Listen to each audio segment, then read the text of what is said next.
कई लोग बहुत अधिक पूजा पाठ करने पर भी, यज्ञ हवन करने पर भी उनको कष्ट हो जाता है। क्या कारण? कारण सीधा सा भी है कि देवता आपकी पूजा स्वीकार नहीं कर रहे। पूजा स्वीकार ना करने का कारण क्या है वो हम आपको बताते हैं। गीता के 13वें अध्याय के महात्म्य में एक बात लिखी गई है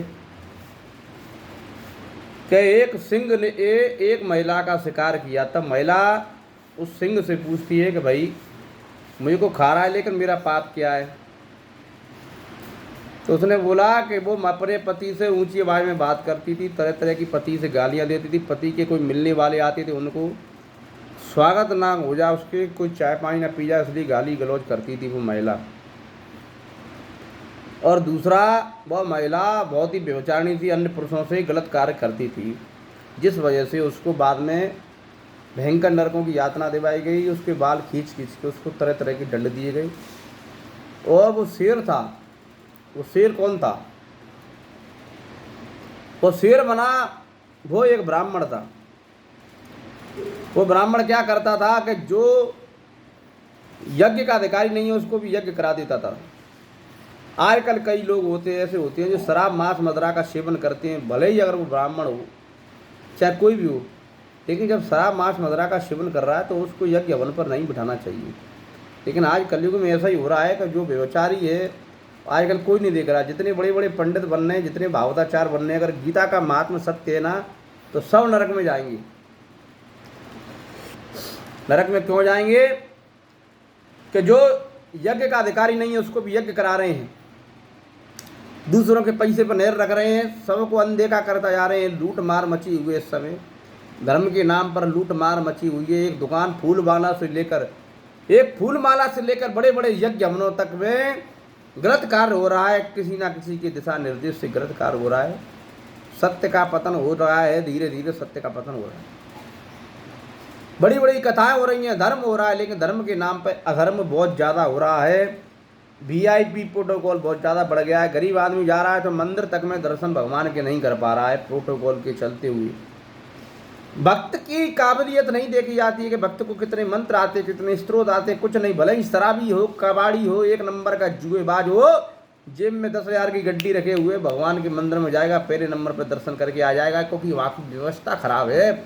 इस समय जो व्यवस्थापक है वो घोर नरक में जाएंगे। गीता के 13वें अध्याय के अनुसार उनको घोर नरक जाएगा। हंटर पड़ेंगे, यमराज के हंटर पड़ेंगे, क्योंकि वह पैसे लेके गलत कार्य कर रहा है, यही पाप है।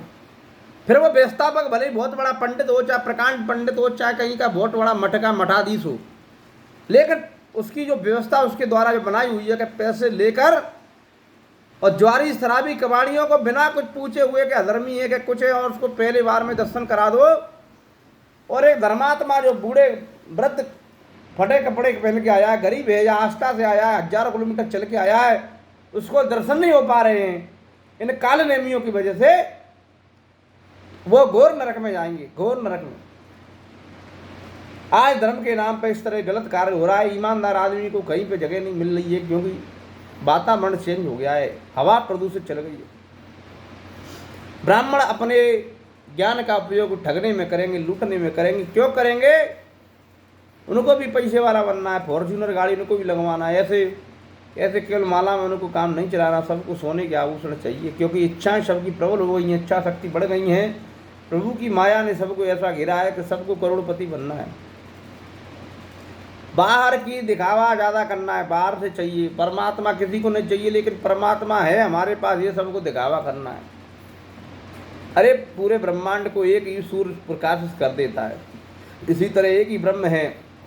जिस प्रकार सूर्य की रोशनी को पाकर हजारों तारे झिलमिलाने लगते हैं, उसी प्रकार एक कृष्ण की ज्योति को प्राप्त करके ये सभी देवता और ये जितने भी बैठे छोटे छोटे दरबार लगा के सब है ना, वो परब्रह्म उसी की कृष्ण की शक्ति है। आप जिसमें भावना प्रकट करते हो उसी भावना से प्रकाशित हो जाता है। लेकिन सत्य को कोई नहीं समझ रहा है। सब नरक में जाएंगे, क्योंकि कलयुग है, कलयुग वाले सब नरक भोगेंगे, वही जन्म लिए हैं। आप ये देखो, हजारों बार त्रेता आया, हजारों बार कलयुग और ये सब आए हैं, सतयुग आए हैं और कलयुग आया है। तो कलयुग में छाँट छाँट के दुरात्मा ही जन्म लिए हैं, चाहे वो ब्राह्मण के रूप में लिए, चाहे वो बोलिए, नहीं इतने जन्मों के बाद वो तो मुक्त ही हो जाते हैं। आज 28वें मनवंतर चल रहा है। इस मंत्र इतने समय में भी जो कलयुग में जन्म ले रहे हैं, बार बार जन्म ही ले रहे हैं, जन्म और मरण के चक्र से मुक्ति नहीं हो रही, तो क्या वो शुद्ध आत्मा है? नहीं है, वो सब पापी आत्मा है। एक बार बार चांस मिल रहा उनको, क्योंकि ये कलयुग एक बार ये नहीं है कि इससे पहले कलयुग कभी आया नहीं हो। ये कलयुग कई बार आ चुका है, कई बार निकल चुका है, कई बार त्रेता आ गया, कई बार निकल चुका, कई बार सतयुग आ गया, कई बार निकल चुका, लेकिन फिर भी मनुष्य नहीं मान रहा है, क्योंकि मनुष्य की प्रकृति है। ये प्रकृति है। जिस प्रकार जब आकाश से जब पानी बरसता है तो वो अपने वेग को वही नहीं ठहर सकता, ज़मीन पर आके उसको गिरना पड़ेगा। इसी तरह मनुष्य है, भजन नहीं करता, उसको तो नीचे गिरना पड़ेगा। कलयुग के प्रभाव में आएगा, वो पकड़ेगा। कोई दीन दुखियारा पंडितों के पास आएगा, विद्वानों के पास आएगा, विद्वान उसके दुख का निराकरण के लिए सही रास्ता नहीं दिखाएगा उसको कि गीता के अध्याय का पाठ कर लो, ये कर लो, हवन करा लो, पूजा करा लो, हम पे से रत्न ले लो, हम पे से अंगूठी ले लो। अरे मैं ये कहना हूँ कि माँ बहन सबके कीड़े पड़ेंगे, इनके भी पड़ेंगे, बड़ा बुरा हाल होगा। देखना भाई, ये वीडियो ज़्यादा नहीं बता रहा हूँ, क्योंकि अंदर से बड़ी गिलानी पैदा हो रही है। ऐसे लोगों की चर्चा करना ही गलत है। जी पर राधे राधे भजन करना है तो वीडियो शेयर करो, क्या नहीं करो। जय श्री कृष्ण, जय श्री कृष्ण।